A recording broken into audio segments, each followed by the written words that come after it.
शिक्षा व्यवस्था पर सुधार करने की बात तो सरकार करती है, लेकिन असल में वो चाहती नहीं है कि शिक्षा व्यवस्था पर सुधार हो।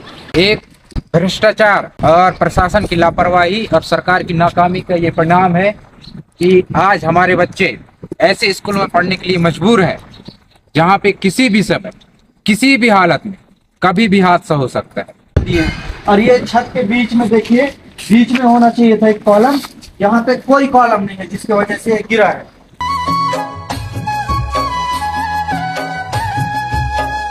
जोहार जिंदाबाद। मैं अर्चना सिंह मार्को, डिंडौरी, मध्य प्रदेश से।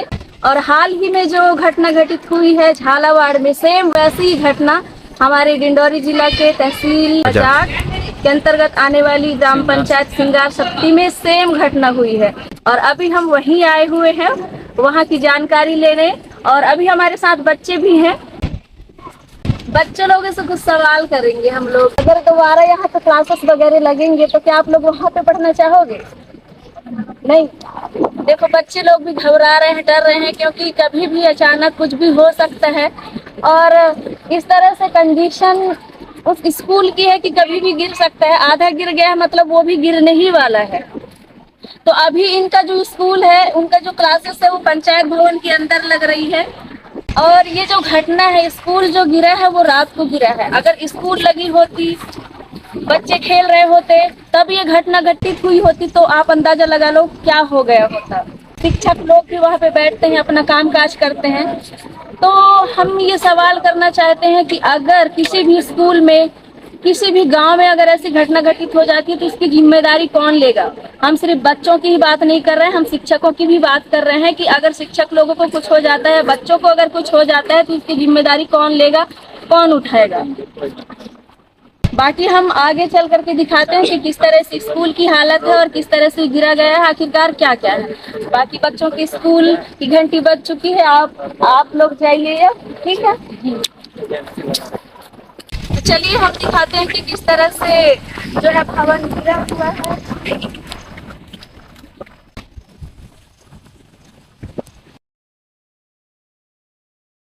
तो आप ये देख सकते हो कि किस तरह से ये गिरा हुआ है। विदाउट कॉलम इसको खड़ा किया गया है, और यही वजह है कि ये जो है ना गिरा है। अगर कॉलम होता, यहाँ पे राड लगी हुई होती तो शायद इस तरह की स्थिति यहाँ पे नहीं हुई होती। यहाँ पे बहुत ज्यादा डिस्टेंस है। अगर यहाँ पर भी अगर एक कॉलम होता तो सही सलामत होता, और यही वजह है कि ये गिरा है। और इसी तरह से बिना कॉलम के सारे जो ये दिखाई दे रहे हैं पिल्लर, ये जितने भी पिल्लर हैं विदाउट कॉलम खड़ा किया गया है, यही वजह है कि ये गिरा हुआ है। अगर कॉलम अच्छे से खड़ा किया गया होता तो शायद ऐसी घटनाएं यहाँ पे गिरा नहीं होता है। और सर भी बता रहे हैं कि मध्याह्न जो भोजन है बच्चे लोग यहीं पे बैठ करके किया करते थे, और जो सर लोग हैं अपना काम काज यहाँ पे टेबल लगा करके किया करते थे। और सर ये भी बताया कि शाम के 5 बजे तक हम लोग यहाँ पे काम किए हैं, इसके बाद अपने घर गए हैं, और रात को ये घटना घटित हुई है। अगर दिन को हुआ होता, अगर बच्चे लोगों को अगर कुछ नुकसान हो जाता, कुछ हो गया होता, तो इसकी जिम्मेदारी कौन लेता, इसका जिम्मेदार कौन होता? तो इस तरह की घटनाएं हमारी डिंडौरी जिले में, जिस तरह से झालावाड़ गांव में जो घटना घटित हुई, सेम वही हमारे डिंडौरी जिले में भी घटना घटित हुई। और ये सिर्फ हमारे डिंडौरी जिले में ही नहीं, बल्कि ये शुरुआती दौर है। जैसे कि मैं अपने हर एक वीडियो में बोलती हूँ कि सिर्फ जल जंगल जमीन ही नहीं, ऐसे बहुत सारे घटनाएं घटित होंगी, बहुत सारे ऐसे मुद्दे होंगे जिनको लेकर के हमें आवाज उठाने की जरूरत है। और जितने भी युवा हैं उन सभी लोगों को आगे आने की जरूरत है। हम लोग यहाँ पे इसलिए आए हैं क्योंकि फोटो के माध्यम से हम लोगों को जानकारी प्राप्त हुई थी। कल को अगर आपके गांव में कुछ भी घटनाएं घटित हुई, जरूरी नहीं है कि स्कूल की घटना घटित हुई हो, जरूरी नहीं है कि जल जंगल बहुत सारी ऐसी घटनाएं हैं जो हमारे साथ घटनाएं घटित होती रहती हैं। उन सारी चीजों का आप जिम्मेदारी लीजिए और उसको लेकर के आप अपने स्तर तक आवाज उठाइए। आज हम लोग यहाँ पे आए हुए हैं यहाँ की घटना की जानकारी लेने और यहाँ के बारे में आप लोगों को बताने की किस तरह से हुआ है, और कभी भी किसी के साथ कुछ भी हो सकता है। और हमारा ये सवाल है हमारे क्षेत्र के जनप्रतिनिधियों से आपको इसके बारे में जानकारी होने के बावजूद भी मजाल है कि आपके द्वारा एक भी प्रतिक्रिया मिली हो, और ऐसे जिम्मेदार लोगों की लापरवाही की वजह से ही ऐसी घटनाएं घटित होती है। डिंडोरी जिला आदिवासी बहुल्य क्षेत्र है, आदिवासी सांसद है, विधायक है, मंत्री हैं, लेकिन उनके द्वारा कोई भी प्रतिक्रिया नहीं दिखाई देती है अपने जिले के प्रति, अपने क्षेत्र के प्रति, अपने गांव के प्रति। तो ऐसी घटना घटित होना तो जायज है, क्योंकि हमारे जनप्रतिनिधि, हमारे विधायक, हमारे सांसद खुद लापरवाही है, जिम्मेदारी ही नहीं ले सकते। अभी हमारे ये शुरुआती दौर है, हम डिंडोरी जिले के कोने कोने में जाएंगे, हम हर एक ब्लॉक में जाएंगे, जहां जहां भी हमें ये पता चलता है कि कहां कहां पे क्या हुआ है, हर एक कोने में जाएंगे और वहां के बारे में आप लोगों को बताएंगे। शिक्षा व्यवस्था पर सुधार करने की बात तो सरकार करती है, लेकिन असल में वो चाहती नहीं है कि शिक्षा व्यवस्था पर सुधार हो, क्योंकि जब बच्चे पढ़ाई करने के बाद उनकी जो शिक्षा होगी वो बहुत अच्छी होगी, तो वो सवाल करेंगे। और ये सरकार चाहती नहीं है कि बच्चे पढ़ाई करने के बाद एक अच्छा शिक्षा पा करके वो सरकार से सवाल करें। कहते हैं ना, जो शिक्षा वो शेरनी का दूध है, जो पिएगा वही दहाड़ेगा। सरकार ये चाहती ही नहीं है कि शिक्षा व्यवस्था में सुधार हो, बच्चे आगे पढ़ाई करें और हम सत्ता से सवाल करें, सरकार से सवाल करें। और हमारे जो आज के युवा सोए हुए हैं उनको मैं बोलना चाहूंगी कि कब जागोगे आप? जब आपके साथ घटनाएं घटित हो जाएंगी तब। जब आपके साथ कुछ घटनाएं घटित हो जाएंगी, जब आपके परिवार के साथ कुछ घटनाएं घटित हो जाएंगी, तब आप होश में आओगे। हम लगातार प्रयास करते रहते हैं कि हमारे डिंडोरी जिले में हर एक युवा जागरूक हो, अपनी जिम्मेदारी ले, अपने स्तर के लोगों तक जो भी घटनाएं घटित होती हैं, जो भी मुद्दे होते हैं उनको उठाएं, लेकिन नहीं, उनको फुर्सत ही नहीं है कि अपने स्तर के लोगों तक वो मुद्दों की बात पहुंचा पाए। ऐसे मुद्दों को उठाएं जो हमारे लिए सही है, और ये करना चाहिए हर एक युवा को, बहुत जरूरत है, क्योंकि युवा सोच, युवा विचार ही बदलाव ला सकती है। जब मैं एक लड़की होकर के आवाज उठा सकती हूँ, तो क्या आपके अंदर इतनी हिम्मत और जज्बा नहीं है कि आप बोल सके, आप हिम्मत करके मुद्दों की बात उठा सके, सवाल कर सके? अगर आप बोल नहीं सकते तो कम से कम लिख तो सकते हैं। अगर लिख नहीं सकते तो आप हमारे साथ दीजिए, हमारे साथ चलिए, वही हमारे लिए काफी है।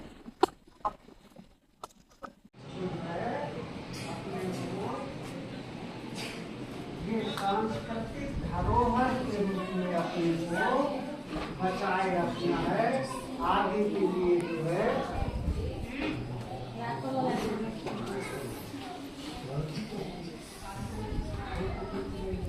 यहाँ पे पूरे पहली से लेकर के 8वीं तक बच्चे हैं।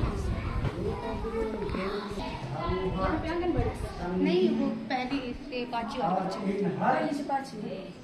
हर चीजों को अपने को बचाए रखना है, धरोहर के रूप में उन चीजों को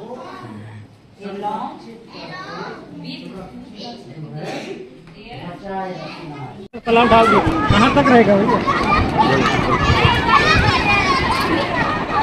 और बच्चों, स्कूल टूट गया, कैसा लग रहा है आपको? जगह हो रहा है पूरा? बताओ, डर तो नहीं लग रहा है? फिर तो नहीं गिर जाएगा स्कूल? क्लास लगा नहीं लगा, लेकिन क्यों फिर तो डर नहीं लग रहा है ना कि कहीं फिर ना गिर जाए स्कूल? बताओ, ये वाला सीट सही है, ये तो नहीं टपक रहा है, नहीं टपक रहा है ना? देखो वो गिरा है, आप लोग तो डर तो नहीं लग रहा है, ये पूछ रहा हूँ। वहाँ पढ़ना है, नहीं पढ़ना है? डर तो नहीं लग रहा? फिर से पढ़ना है, उसको बना देंगे वापस, बन जाएगा। मैं उन लोगों से कहना चाहूँगा जो लोग इसके जिम्मेदार हैं, इन बच्चों के जान को खतरे में डालकर आप एसी कमरे में बैठकर, फॉर्च्यूनर गाड़ियों में बैठकर और जनता को क्या बेवकूफ़ बनाना चाहते हैं? जो लोग लाखों करोड़ों अरबों रुपए का जो बजट दिखाई जाता है सरकार के द्वारा हर वर्ष, अगर आप उस पैसे का सही तरह से इस्तेमाल करते तो ये हमारे बच्चे आज मौत के मुंह में बैठकर पढ़ाई करने के लिए मजबूर नहीं होते। मैं उन जनप्रतिनिधियों से भी कहना चाहता हूँ और उन जिम्मेदार लोगों से भी कहना चाहता हूँ, इन बच्चों को मौत के मुंह में डालकर आप लोग सोच रहे हैं कि आप भला कर रहे हैं, आप लोगों को बेवकूफ़ बना लेंगे, ये आपकी गलतफहमी है। ये आवाज उठाई जाएगी और हम चुप नहीं रहेंगे। हर उस गलती की और भ्रष्टाचार की और लीपापोती जहां भी की जाएगी हम आवाज उठाएंगे, या तो फिर हम आपको और आपके पूरे घर को घेरेंगे, आंदोलन करेंगे। और आप जब तक उन लोगों पर कार्रवाई नहीं होती है जो जिम्मेदार हैं, जो निर्माण एजेंसी हैं और जो लोग इंजीनियर थे जिन्होंने कार्य कराया, जो अधिकारी थे उस वक्त, उन्होंने देखरेख नहीं किया निर्माण के समय पर, उन पर भी कार्रवाई होनी चाहिए। आप एक कल्पना करिए कि ऐसे ही दिन होता और अभी गिरता, तब क्या होता, जैसा कि झालावाड़ में हुआ था। आप सोचिए, ये मासूम बच्चों को देखिए, इनके चेहरों को देखिए, डरे हुए हैं, इनका स्कूल गिर गया है, वहाँ जाने से डर रहे हैं, पीछे स्कूल आप देख पा रहे हैं। तो ये एक प्रकार से कहना चाहिए जो शासन प्रशासन और जिम्मेदार जो जनप्रतिनिधि हैं, ये गहरी नींद में सोए हुए हैं, उसका नतीजा ये सामने आ रहा है। और ये सिर्फ यहाँ नहीं है कि श्रृंगार सत्य की बात है, पूरे क्षेत्र में जितने भी सरकारी स्कूल हैं सबका जो हालत है बिल्कुल जर्जर है। और वहाँ भी मासूम बच्चे अभी पढ़ रहे हैं, कब कहाँ क्या हो जाए। हम लोग लगातार कोशिश कर रहे हैं, क्षेत्र में घूम घूम के और देख रहे हैं, भवनों का पूरा जायजा ले रहे हैं। और जायजा लेकर के और जो जनप्रतिनिधि और अधिकारी लोग हैं उनको नींद से उठाने का काम करेंगे। और जो निर्माण एजेंसियां हैं उन पे कार्रवाई जल्दी से जल्दी ये जिम्मेदार लोग करें। अब इन मासूम बच्चों के साथ जो खिलवाड़ हो रहा है, इनकी ज़िंदगियों के साथ खिलवाड़ जो हुआ है, वो बिल्कुल बर्दाश्त नहीं होगा। एक भ्रष्टाचार और प्रशासन की लापरवाही और सरकार की नाकामी का ये परिणाम है कि आज हमारे बच्चे ऐसे स्कूल में पढ़ने के लिए मजबूर हैं जहाँ पे किसी भी समय, किसी भी हालत में कभी भी हादसा हो सकता है, कई छात्रों की जान भी जा सकती है। ये मामला पहला है, लेकिन ये आखिरी नहीं है। जिले में कई सैकड़ों स्कूल ऐसे हैं जहाँ की हालात जर्जर है। प्रशासन और जो निर्माण एजेंसियां हैं उनकी लापरवाही की वजह से, और हमारे क्षेत्रीय जनप्रतिनिधि जो कभी स्कूलों का जायजा नहीं लेते, जो कभी बच्चों की अहमियत नहीं समझते, ऐसे जनप्रतिनिधि, ऐसे प्रशासन और ऐसे अधिकारियों का ही ये लापरवाही का नतीजा है कि आज हमारे बच्चे मौत के मुंह में बैठकर पढ़ाई कर रहे हैं। ये कॉलम जो होना चाहिए था, वो कॉलम यहाँ पे दिखाई नहीं दे रहे। यहाँ पे एक कॉलम भी होना चाहिए था, यहाँ पे कॉलम भी नहीं बनाया गया था। और जो एक टॉप बीम में मेरे को नहीं लगता है किसी तरह से मजबूती दिया गया रहा होगा। श्रृंगार सत्ती के उस गिरे हुए स्कूल में पहुंच चुके हैं, जिसका सज्जा आप देख सकते हैं, ये गिर चुका है। और ये जार्जर स्कूल करंजिया और डिंडौरी जिले का ये एकमात्र स्कूल नहीं है कि अपन कह सकते कि ये ही स्कूल ऐसा जार्जर था जो गिर गया। हमें सुबह से कल से फोन आ रहे हैं कि भैया हमारे यहाँ का स्कूल जार्जर है, हमारे यहाँ स्कूल जार्जर है। तो शिक्षक जो है घरों में, अपने घरों में स्कूल संचालित कर रहे हैं, तो कहीं रंगमंच में, तो कहीं पंचायत भवन में। इस प्रकार के पूरे क्षेत्र भर से हमारे पास मैसेजेस आ रहे हैं। जो हमारे डिंडौरी जिले के जिम्मेदार नेता जो हैं, जो जिम्मेदार अधिकारी लोग हैं, वो कहाँ सोए हुए हैं? उनको क्या पता नहीं है कि जार्जर है स्कूल पूरे डिंडौरी जिले में, करंजिया ब्लॉक में, बजाक ब्लॉक में? इनको क्या पता नहीं है? इनको पूरा औचक निरीक्षण करना चाहिए स्कूलों का कि कहाँ कहाँ जार्जर भवन है। बरसात आने वाली है, ये क्यों है? ये अधिकारी जितने भी शिक्षा विभाग के हैं, इनको ये सब देखना चाहिए, लेकिन नहीं देख रहे हैं। आज श्रृंगार सत्ती का स्कूल गिरा है, कल कहीं और गिरेगा। ये शुरू है, अंत नहीं है।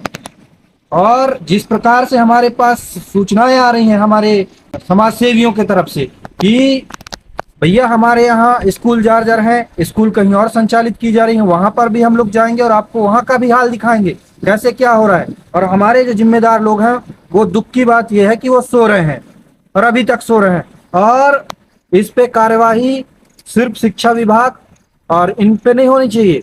कार्यवाही जो निर्माण एजेंसियां हैं, जिन्होंने निर्माण करते टाइम पलीता लगाया है इन भवनों को बनाने के लिए, आप देख सकते हैं किस प्रकार से इनका निर्माण हुआ है।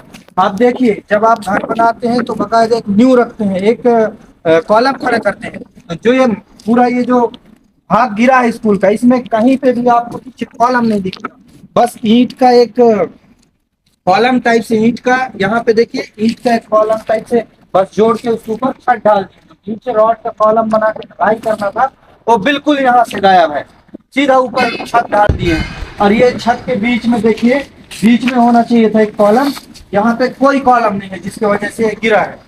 तो ये सीधा सीधा जो निर्माण एजेंसियां हैं वो इंजीनियर ठेकेदार मिलकर के जो जनता के टैक्स का पैसा है वो चोरी कर रहे हैं, और बच्चों को मौत का एक गिफ्ट दे रहे हैं, मौत का एक वो दे रहे हैं स्कूल, जिसमें बच्चे दब के मर जाए। क्योंकि ये चीज राजस्थान के झालावाड़ में पहले ही हो चुकी है, आप लोगों ने देखा है, ये चीज घट चुकी है। और इस घटना से, राजस्थान की इस घटना से जो जिम्मेदार लोग हैं उनको सीख लेने की जरूरत थी, उनको उस घटना से हमें ये जागरूक होने की जरूरत थी। लेकिन वैसा कुछ रवैया हमारे प्रशासन और जो जनप्रतिनिधि हैं उन कहीं पे नहीं दिखाई दे रहा है कि वो जागरूक हैं या फिर के लिए सजग हैं। ये हम लोग बच्चों के जो जिंदगी, जो छोटे छोटे मासूम बच्चे स्कूलों में पढ़ते हैं, उनके जिंदगी से कैसे खिलवाड़ किया जा रहा है निर्माण एजेंसी और ठेकेदारों द्वारा खराब निर्माण कार्य करके। तो उन पे किसी प्रकार की कार्यवाही या उनको कोई निर्देशन ना देना प्रशासन की तरफ से, जनप्रतिनिधियों की तरफ से, ये बहुत निराशाजनक है जनप्रतिनिधियों के लिए और अधिकारियों के लिए। तो हम मांग करते हैं कि सावधान हो जाइए, सभी जितने भी हमारे क्षेत्र के लोग हैं जो अपने बच्चों के स्कूलों में भेज रहे हैं, सावधान हो जाइए और देखिए, जांच करिए अपने स्कूलों को कि कहाँ जार्जर भवन है, अब वहां मत भेजिए। और सरकार से सवाल करिए कि क्यों हमारे गांव के स्कूल जार्जर हैं, क्यों हम मौत के मुंह में अपने बच्चों को भेजें। तो ये सवाल आप सभी को करना पड़ेगा, जो लोग इस वीडियो को देख रहे हैं। आपसे मैं अपील करना चाहता हूं कि अपने जो स्थानीय जनप्रतिनिधि है, स्थानीय अधिकारी हैं, उनसे सवाल करिए कि क्यों हमारे स्कूल जार्जर हैं, क्यों उनका मरम्मत नहीं किया जा रहा, क्यों उनको ठीक तरीके से नहीं बनाया जा रहा है। और पूछिए इन जनप्रतिनिधियों से कि कब तक ये कुंभकर्ण की नींद सोते रहेंगे और इनके आंखों के नीचे ये ठेकेदार और निर्माण एजेंसियां कब तक ऐसे निर्माण में पलीता लगाते रहेंगे। आपसे यही कहना चाहते हैं दोस्तों, अपने मासूम बच्चों को मौत के मुंह में मत भेजिए, क्योंकि ये ऑलरेडी हो चुका है। 7 बच्चों की जान जा चुकी है राजस्थान में, और ये हमारे क्षेत्र में भी ये घटना शुरू हो गई है। और कब कहाँ क्या हो जाए कोई भरोसा नहीं है, क्योंकि ये जो सरकारी भ्रष्टाचार हुआ है ये एकदम चोरी है और बहुत ही गलत है। तो इसके खिलाफ आप सभी एक होइए और साथ में आवाज उठाएंगे। हम इन जितने भी जार्जर स्कूल हैं इन सबके लिए साथ में आवाज उठाएंगे और सरकार को आगाह करेंगे और इनको नींद से जगाने का काम हम लोग करेंगे। जोहार जिंदाबाद।